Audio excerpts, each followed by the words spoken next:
So you mentioned something quite important, and that you mentioned that it's possible, and I think this is probably you processing and thinking about it, it's possible that you were angry because of the way people made you feel. Yeah, yeah, because I was made you a feel bit different. Yeah, and I think that's an important point, because I think a lot of kids in school who may express themselves in a different way, or there may be things around their behaviour that they need support in, a lot of people may misunderstand them.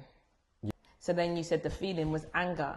Yeah, so like I'd always feel not like victimised, but even now I still kind of feel it happens to me or whatever sometimes. I always feel like people, if I do something wrong, then people are like, I felt like that from a kid, if that makes sense. So like teachers are already on me to do stuff wrong. So when I do stuff wrong, it's like an opportunity to have a go. Does that make sense? Yeah. That's how I'd always see it. Because I was the naughty kid, labelled the naughty kid. Yeah.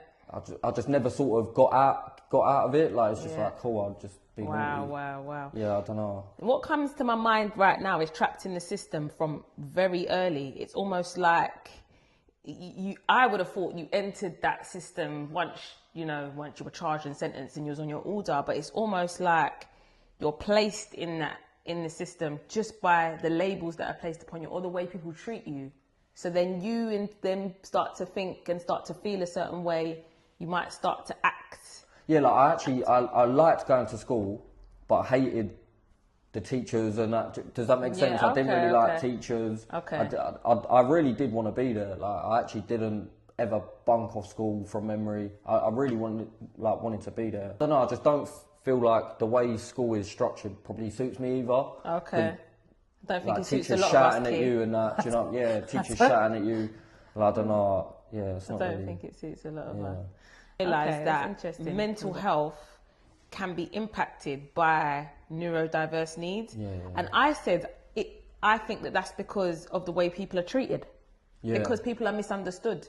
Because your brain works. I think that I'm neurodivergent. I've never been diagnosed, but there are things that I do, and that's the same with other people in my family, that think that they're also neurodivergent, but we've never been diagnosed.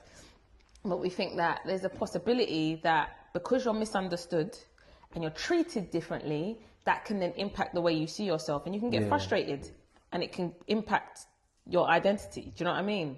Yeah. And your self-esteem and all of that stuff. Do you think that it impacted your confidence in any way? I was always a bit loud, talkative kind of thing, but I'd always expect to be like shot down, if that makes sense. Like not shot down, but like I don't know. Like in school, I never felt like I could do much with like so. Something happened when I was quite young, where because I still eat a bit stupid now. Don't say because I'm like I'm ambidextrous. Do you know what that is? So I'm left and right-handed for different things. Okay. But like with eating, I just don't know what hand I am. Basically, neither. Basically, and I remember a teacher come up to me and was like, "Right, you got to sit on your own until you can learn how to use a knife and fork." And I was in reception, so I was like 4, and my sister was in year 6 at the time, and she come up to the teacher and was like, "No, like you ain't doing that kind of thing." Yeah. So I don't know, that was a big thing for me. People used to take the mick out, used to cut my food.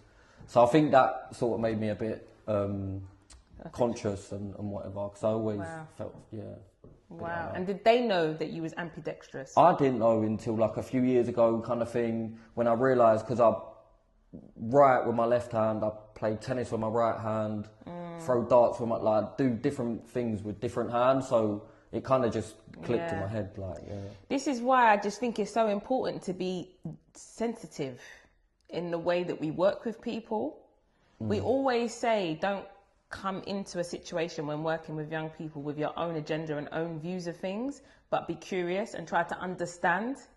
If those individuals around you were a bit more understanding and maybe try to understand you, then maybe they wouldn't have made you feel like that. Yeah. Do you know what I mean? Maybe they would have worked with you. So I think that's a big point you've just made.